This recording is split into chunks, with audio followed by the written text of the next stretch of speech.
हाँ, तो हेलो मेरे प्यारे दोस्तों। उम्मीद कर रहा हूँ कि मैं विजुअल होऊंगा प्रॉपरली। तो आप सभी का स्वागत है आपके चैनल इटर्नल क्लासेस बाय मोहित गोस्वामी में। तो आज की जो वीडियो है प्लीज एंड तक देखना। ये वीडियो आपके लिए डेफिनेटली फ्रूटफुल साबित होने वाली है। इस वीडियो में हम डिस्कस करेंगे आईबीपीएस का जो एग्जाम आने वाला है क्लर्क का, उसकी स्ट्रेटेजी के बारे में।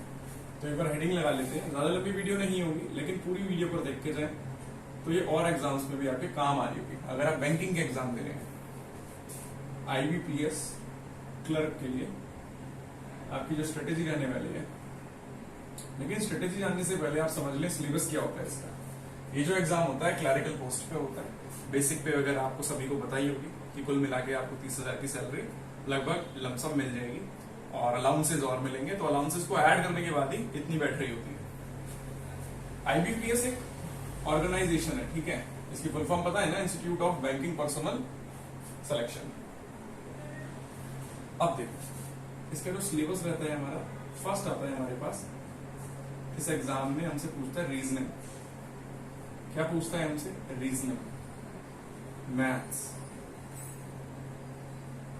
और इंग्लिश। सबसे पहला सेक्शन जो खुल के आता है इस एग्जाम में, जो सबसे पहला सेक्शन खुल के आता है वो आता है इंग्लिश का। बेटा नीचे से स्टार्ट करना इंग्लिश का, और ये खुलता है हमारा 20 मिनट के लिए। 20 मिनट के लिए खुलता है। उसके बाद आता है हमारा मैथ्स का, ये भी हमारा 20 मिनट के लिए ओपन होता है। देन लास्ट में आती है हमारी रीजनिंग, और ये भी हमारी 20 मिनट्स के लिए ओपन होती है। तो टोटल टाइम में कितना मिलता है? 20 इंटू 3 टाइम्स मतलब 60 मिनट्स मिलते हैं आपको। 60 मिनट किसके बराबर हुए? 1 घंटे का ही पेपर होता है। अब स्ट्रेटेजी देखना कैसे आप स्कोर कर पाएंगे। अगर आप इन चीजों को तोड़कर समझेंगे तो आप स्कोर भी अच्छा कर पाएंगे। रीजनिंग कितने क्वेश्चन आते हैं? 35 क्वेश्चन आते हैं। मैथ्स के कितने क्वेश्चन आते हैं? 35 क्वेश्चन आते हैं। इंग्लिश के कितने क्वेश्चन आते हैं? तो आप बोलोगे 30 क्वेश्चन आते हैं। क्लियर है आपको मेरी बात? 35, 35, 70 और 30 कितने क्वेश्चन हो गए टोटल आपके पास? जी 100 क्वेश्चन आते हैं। एक क्वेश्चन या 1 मार्क्स का होता है इसमें, और अगर एक क्वेश्चन को गलत करते हो तो 0.25 नेगेटिव मार्किंग होगी। इतनी बातें नोट कर लेना, इससे ज्यादा कुछ नहीं जानना। अब कैसे फोड़ना है एग्जाम, कैसे स्ट्रेटेजी करनी है, कैसे स्ट्रेटेजी रखनी है हमें जिससे एग्जाम हमारा क्लियर हो। उससे पहले मैं बताना चाहूंगा कि मेरी डेली टेस्ट सीरीज चालू हो रखी है, जो कि फ्री है बिल्कुल। उसमें रीजनिंग के मॉक में लगवा ही रहा हूं, जिसमें मैं 35 क्वेश्चन लेके आता हूं। जैसे कि आज से स्टार्ट करा है मैंने, जैसे कि मैं आज लाया था। चलिए, तो रीजनिंग के जो 35 सवाल रहेंगे, इसमें आप सभी को पता होगा कितना रोल रहता है पजल और सेटिंग का। लगभग 25 क्वेश्चन मोटे मोटे मानकर चलो कि 25 क्वेश्चन तो आपको दिखेंगे किससे? पजल और सेटिंग से। पजल लिख लिया मैंने, बाकी मिसलेनियस टॉपिक्स रहते हैं आपके। तो अगर आपकी पजल पे कमांड हो गई ना, मतलब डेली 5-5, 10-10 पजल कर रहे हो, तो उसके बाद आपको ये 35 क्वेश्चन मैंने किया हुआ इसलिए बता रहा हूं 18 मिनट में कर दोगे। जब ये 35 क्वेश्चन 18 से 19 मिनट में करने लगो, तब आप समझ जाना एग्जाम आपका निकल गया। और ये सब कब होगा? जब आप डेली प्रैक्टिस करेंगे इन टॉपिक्स को, खासकर पजल और सेटिंग। रीजनिंग की अगर हम बात करें, पजल और सेटिंग की प्रैक्टिस कर लो, उसके बाद आपको इतना टाइम रहता है कि और क्वेश्चंस लगा दोगे।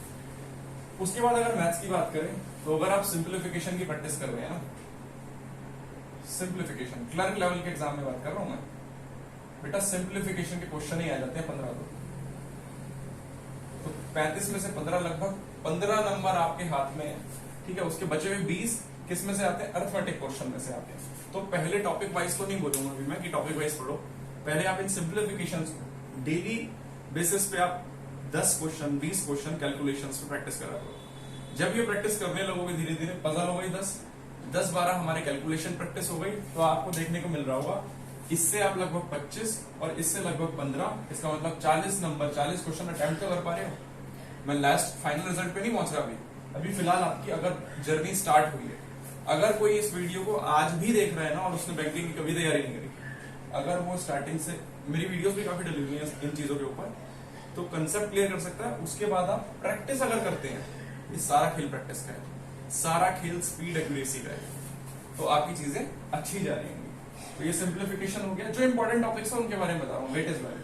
बेटा इंग्लिश में सिर्फ खेल है रीडिंग को। अगर आप रीडिंग कर रहे हैं रोज, अगर आप रोज रीडिंग कर रहे हैं, तो आपको 30 क्वेश्चन कोई नहीं हरा सकता। 30 क्वेश्चन करने से कोई नहीं रोक सकता।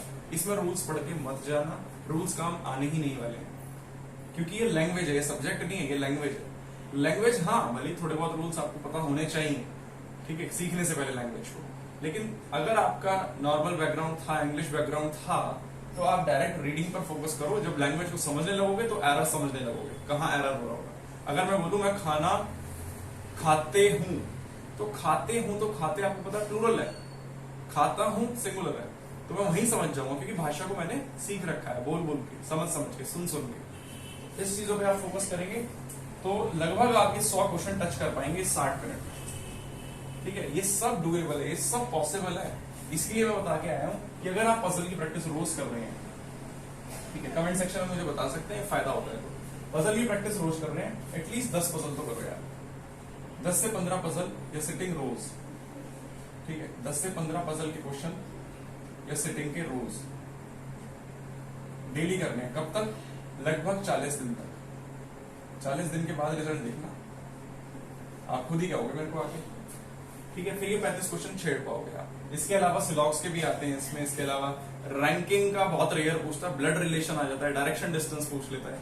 तो जब आप ये पजल सिटिंग सॉल्व कर पाएंगे ना, तभी उन क्वेश्चन तक भी पहुंच पाएंगे।